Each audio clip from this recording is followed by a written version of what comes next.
ಎಲ್ರಿಗೂ ನಮಸ್ಕಾರ. ನಾನು ಮಾಡ್ತಿರೋದು ಎಗ್ ರೈಸ್ ನೋಡ್ರಿ. ಇವತ್ತು ನಮ್ಮ ಮನೆಯ ಎಗ್ ರೈಸ್ ಅಂತ ಟೈಟಲ್ ಹಾಕಿದ್ದೀನಿ. ಯಾಕಂದರೆ ನಾನು ಜಾಸ್ತಿ ಹೊರಗಡೆ ತಿನ್ನೋದು ಕಡಿಮೆ. ಹಾಗಾಗಿ ನಮ್ಮ ಮನೆಯಲ್ಲಿ ಯಾವ ಥರ ಎಗ್ ರೈಸ್ ಮಾಡ್ತಿದ್ದೀವಿ ಅಂದ್ರೆ ಇದು ಎಲ್ಲರೂ ಲೈಕ್ ಮಾಡಿ ತಿಂತಾರೆ ನೋಡ್ರಿ. ನಮ್ಮ ಮನೆಯಲ್ಲಿ ರೈಸ್ ಈ ಥರ ಆಗಿರ್ಬೇಕು ನೋಡ್ರಿ, ಉದುರಾಗಿ ಇರಬೇಕು, ಕೈಯಲ್ಲೆಲ್ಲ ಬಳ ಬಳ ಅಂತಿರ್ಬೇಕು. ನಾನು ಆಲ್ರೆಡಿ ಉಪ್ಪತ್ತಿ ಹಾಕಿ ಎಲ್ಲ ರೆಡಿ ಮಾಡಿಟ್ಟಿದ್ದೀನಿ ನೋಡ್ರಿ. ರೈಸ್ ಮಾಡಲು ಬೇಕಾಗಿರೋ ಎಲ್ಲ ಸಾಮಗ್ರಿಗಳನ್ನು ಇಟ್ಕೊಂಡಿದ್ದೀನಿ. 1 ರಿಂದ 2 ತತ್ತಿ ಒಡೆದು ಹಾಕೊಂಡು ಇಟ್ಕೊಂಡಿದ್ದೀನಿ ಒಂದು ಬೌಲಿಗೆ ಆಲ್ರೆಡಿ. ನೆಕ್ಸ್ಟ್ ಬಂದುಬಿಟ್ಟು ರೈಸು, ಟೇಸ್ಟಿಂಗ್ ಪೌಡ್ರು, ಮಸಾಲ, ಅಚ್ಚ ಖಾರದ ಪುಡಿ, ಸ್ವಲ್ಪ ಸೋಯಾ ಸಾಸ್ ತೊಗೊಂಡಿದ್ದೀನಿ. ಸ್ವಲ್ಪ ಹಾಕ್ಬೇಕ್ರಿ, ಜಾಸ್ತಿ ಯೂಸ್ ಮಾಡಬಾರ್ದು, ಹೆಲ್ತಿಗೆ ಒಳ್ಳೆಯದಲ್ಲ.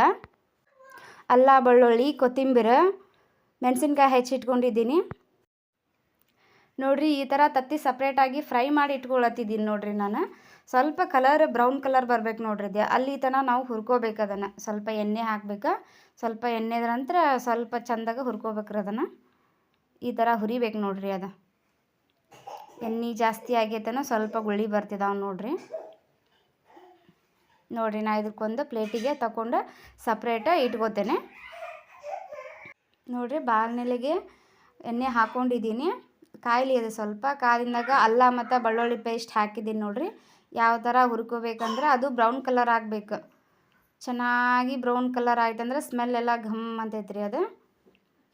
ಅದು ಹುರಿತಂದ್ರೆ ಅಚ್ಚ ಖಾರದ ಪುಡಿ ಹಾಕೋತೀನಿ ನೋಡ್ರಿ. ನೆಕ್ಸ್ಟ್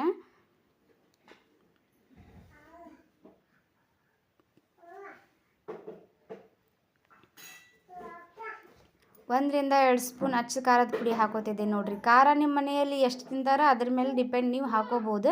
ನಮ್ಮ ಮನೆಯಲ್ಲಿ ಖಾರ ಜಾಸ್ತಿ ತಿಂತಿದ್ದಾರೆ, ಹಾಗಾಗಿ ನಾನು 2 ಸ್ಪೂನ್ ಹಾಕ್ಕೊಂಡಿದ್ದೀನಿ. ಈ ಥರ ನೋಡ್ರಿ ಹುರಿಬೇಕು ನೋಡ್ರಿ. ಅದು ಎಣ್ಣೆ ಒಳಗೆಲ್ಲ ಕಲರ್, ಅದ್ರ ಕಲರ್ ಹೆಂಗೆ ಬರುತ್ತೆ ನೋಡ್ರಿ. ಈ ಥರ ಕಲರ್ ಬಂದಾದಮೇಲೆ ನಾವು ರೈಸ್ ಹಾಕೋಬೇಕ್ರಿ. ನೆಕ್ಸ್ಟ್ ನೋಡ್ರಿ, ರೈಸ್ ಹಾಕ್ಕೊಂಡು ಚೆನ್ನಾಗಿ ಮಿಕ್ಸ್ ಮಾಡ್ಕೋಬೇಕು ನೋಡ್ರಿ.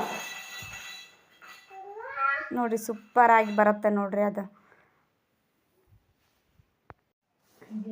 ನೋಡ್ರಿ ಪೂರ ಮಿಕ್ಸ್ ಮಾಡ್ಕೊರಿ. ಅದನ್ನು ಚೆನ್ನಾಗಿ ಮಿಕ್ಸ್ ಆಯ್ತಂದ್ರೆ ನಾವು ನೆಕ್ಸ್ಟ್ ಮತ್ತೆ ಒಂದೊಂದು ಐಟಮ್ ಹಾಕೋಬೇಕು. ಮನೆಯಲ್ಲೇ ಎಗ್ ರೈಸ್ ಮಾಡ್ಬೇಕ್ರಿ. ಆಲ್ಮೋಸ್ಟ್ ಹೊರಗಡೆ ಎಲ್ಲ ತಿಂತೀವಲ್ಲ ನಾವೆಲ್ಲ, ಅದಕ್ಕೆ ಟೇಸ್ಟಿಂಗ್ ಪೌಡ್ರ್ ಜಾಸ್ತಿ ಹಾಕಿರ್ತಾರೆ ಮತ್ತು ಸೋಯಾ ಸಾಸ್ ಜಾಸ್ತಿ ಹಾಕಿರ್ತಾರೆ. ಮನೆಯಲ್ಲೇ ಮಾಡಿದ ಮಸಾಲ ಹಾಕೋತೀನಿ ನೋಡ್ರಿ. ನೆಕ್ಸ್ಟ್ ನಾನು ಇವಾಗ 1 ಸ್ಪೂನ್ ಅಷ್ಟೇ ಹಾಕೋತಿದ್ದೀನಿ. ನಾನು ಜಾಸ್ತಿ ಮಸಾಲ ಯೂಸ್ ಮಾಡಿರೆಲ್ಲ ಅಸಿಡಿಟಿ ಆಗ್ತೈತ್ರಿ. ಹಾಗಾಗಿ ನಮ್ಗೆ ಎಷ್ಟು ಬೇಕು ಸ್ವಲ್ಪ ಟೇಸ್ಟ್ ಬರುವಷ್ಟಾದ್ರೆ ಸಾಕು. ಚೆನ್ನಾಗಿ ಅದನ್ನು ಮಿಕ್ಸ್ ಮಾಡ್ಕೋಬೇಕು ನೋಡ್ರಿ. ನಾವು ಯಾವ ಥರ ಚೆಂದ ಮಿಕ್ಸ್ ಮಾಡ್ಕೊತೀವಿ ರೈಸ್ಗೆ, ಆ ಥರ ವೆಲ್ ಮಿಕ್ಸ್ ಆದ್ರೇ ಅದು ಅಡುಗೆಗೆ ಟೇಸ್ಟ್ ಬರೋದು. ನೆಕ್ಸ್ಟ್ ನಾನು ಸ್ವಲ್ಪ ಸೋಯಾ ಸಾಸ್ ಹಾಕೋತೀನಿ ನೋಡ್ರಿ, ಜಾಸ್ತಿ ಹಾಕಲ್ಲ. ಮಕ್ಕಳೆಲ್ಲ ಊಟ ಮಾಡ್ತಾರಲ್ಲ, ಹಾಗಾಗಿ ನಾನು ಜಾಸ್ತಿ ಸೋಯಾ ಸಾಸನ್ನ ಯೂಸ್ ಮಾಡಲ್ಲ. ಹಾಗೆ ಎಗ್ ರೈಸ್ ಅಂದರೆ ಅದಕ್ಕೊಂದು ಫ್ಲೇವರ್ ಅದೆಲ್ಲ ಅದರ ರೈಸಿಂದ ಐಟಮಿಂದ ಬರಬೇಕಲ್ಲ ನೋಡ್ರಿ. ಕಲರ್ ಯಾವ ಥರ ಚೇಂಜ್ ಆಗುತ್ತೆ ನೋಡ್ರಿ ಸೋಯಾ ಸಾಸ್ ಹಾಕಿದಾದಮೇಲೆ. ಅದನ್ನು ಜಾಸ್ತಿ ನಾವು ಯೂಸ್ ಮಾಡಬಾರ್ದು, ಆದರೂ ಸ್ವಲ್ಪ ಟೇಸ್ಟಿಗೆ ಇರಲಿ ಅಂತ. ಮತ್ತು ನಾನು 1 ಚಿಟಿಕೆ ಅಷ್ಟೇ ನಾನು ಟೇಸ್ಟಿಂಗ್ ಪೌಡ್ರ್ ಯೂಸ್ ಮಾಡಿದ್ದೀನಿ ನೋಡ್ರಿ. ಈ ಥರ ಚೆನ್ನಾಗಿ ಮಿಕ್ಸ್ ಮಾಡ್ಕೊತಿದ್ದೀನಿ ನೋಡ್ರಿ. ಕಲರ್ ಯಾವ ಥರ ಚೇಂಜ್ ಆಯ್ತು ನೋಡ್ರಿ. ನಾನು ಮೊದಲು ರೈಸ್ ಅಷ್ಟೇ ಇದು ಮಾಡಿದಾಗ ಹೆಂಗಿತ್ತು, ಇವಾಗ ನಾನು ಎಲ್ಲ ಐಟಮ್ ಹಾಕಿದ ಮೇಲೆ ಯಾವ ಥರ ರೈಸ್ ಚೇಂಜ್ ಆಯಿತು ನೋಡ್ರಿ. ಇದು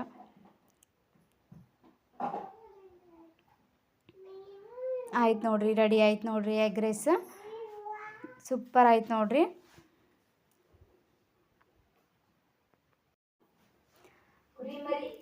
ನೆಕ್ಸ್ಟ್ ಬಂದುಬಿಟ್ಟು ನಾನು ಎಗ್ ಹಾಕ್ಕೊಂಡಿದ್ದೀನಿ ನೋಡ್ರಿ. ಆಗಲೇ ನಾನು ಫ್ರೈ ಮಾಡಿ ಇಟ್ಕೊಂಡಿದ್ದೀನಲ್ಲ, ಅದನ್ನು ಎಗ್ ಹಾಕ್ಕೊಂಡಿದ್ದೀನಿ ನೋಡ್ರಿ. ಅದನ್ನು ಮಿಕ್ಸ್ ಮಾಡ್ಕೊತೀನಿ ನೋಡ್ರಿ. ಇವಾಗ ಅದನ್ನು ಸ್ವಲ್ಪ ಮಿಕ್ಸ್ ಮಾಡಿಕೊಂಡು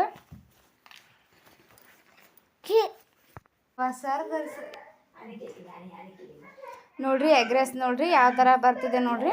ಸೂಪರ್ ಆಗೈತೆ ನೋಡ್ರಿ. ಅದನ್ನು ನೋಡಿದ್ರೆ ತಿನ್ನೋಂಗೆ ಅನಿಸ್ತಾಕತ್ತೈತ್ರಿ, ನನಗೆ ತಿನ್ನೋಂಗೆ ಅನಿಸಾಕತ್ತೈತಿ. ನೆಕ್ಸ್ಟ್ ಬಂದುಬಿಟ್ಟು ನಾನು ಸ್ವಲ್ಪ ಈರುಳ್ಳಿ ಆಗಲೇ ಕಟ್ ಮಾಡ್ಕೊಂಡು ಇಟ್ಕೊಂಡಿದ್ದೀನಲ್ಲ, ಆ ಸ್ವಲ್ಪ ಈರುಳ್ಳಿ ಮೇಲ್ಗಡೆ ಹಾಕೋತೀನಿ. ಅಂದ್ರೆ ಚೆಂದ ಕಾಣಲಿ ನೋಡ್ರಿ, ಎಷ್ಟು ಚೆಂದ ಕಾಣತ್ತೆ ನೋಡ್ರಿ ಎಗ್ ರೈಸ್. ಅದೆಲ್ಲ ಎಣ್ಣೆ ಒಳಗೆ ಹಾಕೋತಾರೆ ರೀ, ಅಷ್ಟು ಸರಿ ಅನ್ಸೋದಿಲ್ಲ. ಈ ಥರ ಮೇಲೆ ಹಾಕೊಂಡು ತಿಂದ್ರೆ ಅದು ಎಗ್ ರೈಸ್ ಸೂಪರ್ ರೀ. ಅದು ಸ್ವಲ್ಪ ಮೆಣಸಿನ್ಕಾಯಿ ಕಟ್ ಮಾಡ್ಕೊಂಡಿದ್ದೀನಲ್ಲ, ಅದು ಸ್ವಲ್ಪ ಹಾಕ್ಕೊತಿದ್ದೀನಿ. ಕೊತ್ತಂಬರಿ ಹಾಕೋಬೇಕು ನೋಡಿರಿ. ಕೊತ್ತಂಬರಿ ಹಾಕೊಂಡೆ ನೋಡಿರಿ. ಎಗ್ ರೈಸ್ ನೋಡಿರಿ, ನಿಮಗೂ ತಿನ್ನೋಂಗೆ ಅನಿಸಿರ್ಬೇಕಲ್ಲ. ಬರ್ರಿ ತಿನ್ನೋಣ, ಬರ್ರಿ ಎಗ್ ರೈಸ್ ತಿನ್ನೋಣ ಬರ್ರಿ. ಸೂಪರ್ ಬಂತು ನೋಡಿರಿ ಎಗ್ ರೈಸ್ ಇವತ್ತು. ನನ್ನ ಮಗ ಅಂತೂ ತುಂಬ ಇಷ್ಟಪಟ್ಟು ತಿಂತಾನೆ ರೀ. ಜಾಸ್ತಿ ನಾನು ಮಸಾಲ ಯೂಸ್ ಮಾಡಲ್ಲಲ್ಲ. ಹೆಲ್ದಿ ಫುಡ್, ಆರೋಗ್ಯವೇ ಭಾಗ್ಯ ಅನ್ನೋ ಹಾಗೆ ಮನೆಯಲ್ಲಿಯೇ ಮಾಡಿಕೊಂಡು ನಾವು ರೈಸ್ನ ತಿನ್ನೋದು ಜಾಸ್ತಿ.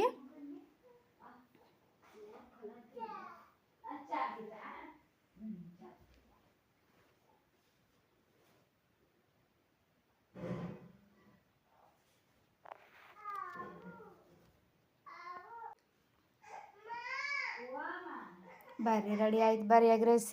ಪ್ಲೇಟಿಂಗ್ ಹಾಕ್ಕೊಂಡ್ವಿ. ಸ್ವಲ್ಪ ಇದು ಒಂದು ಲಿಂಬು ಹಣ್ಣು ನಾವು ಹೆಚ್ಕೋಬೇಕು. ಒಂದು ಲಿಂಬು ಹಣ್ಣು ತೊಗೊಂಡಿದ್ದೀನಿ ನಾನು, ಆಗಲೇ ತೊಗೊಂಡು ಇಟ್ಕೊಂಡಿದ್ದೀನಿ. ವಿಡಿಯೋದಲ್ಲಿ ಫಸ್ಟ್ ತೋರಿಸ್ಲಿಕ್ಕಾಗಲಿಲ್ಲ. ಇದು ಒಂದು ಲಿಂಬು ಹಣ್ಣು ಹಿಂಡ್ಕೊಂಡು ತಿಂದುಬಿಟ್ರೆ ರೈಸ್ ಸೂಪರ್ ಮಸ್ತ್ ಆಯ್ತು ನೋಡಿರಿ ಎಗ್ ರೈಸ್. ಸಾಯಂಕಾಲ ಅಂತೂ 5 ಗಂಟೆ ಸುಮಾರು ನಮಗಂತೂ ಏನರ ಒಂದು ಸ್ನ್ಯಾಕ್ಸ್ ಬೇಕೇ ಬೇಕು. ಹಾಗಾಗಿ ಇವತ್ತಿನ ಸ್ಪೆಷಲ್ ನಮ್ದು ಎಗ್ ರೈಸ್ ನೋಡಿರಿ, ಮನೆ ಎಗ್ ರೈಸ್.